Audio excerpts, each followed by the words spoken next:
इमाम साहब, मैं कल से नमाज पढ़ने नहीं आऊँगा। क्या मैं इसकी वजह जान सकता हूँ भाई? मैं जब भी नमाज पढ़ने के लिए खड़ा होता हूँ मेरा जहन इधर उधर भटक जाता है। इतना तो नमाज पढ़ने का सवाब नहीं मिलता जितना गुनाह मिल जाता है। मेरे भाई, जब भी आप नमाज़ पढ़ने के लिए खड़े हों तो इन 4 बातों का हमेशा ख्याल रखो। इंशाअल्लाह कभी आपका जहन नहीं भटकेगा। और वो 4 बातें क्या क्या हैं इमाम साहब?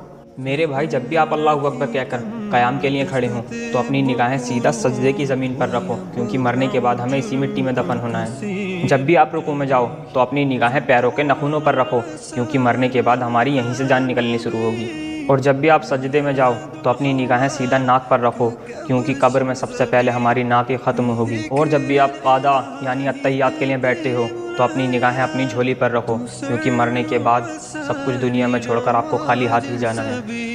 और अगर आप इन बातों पर अमल करोगे तो इंशाअल्लाह ना आपका ज़हन इधर उधर भटकेगा, बल्कि नमाज में भी दिल लगेगा। इंशाअल्लाह इमाम साहब, मैं इन बातों पर अमल करूंगा।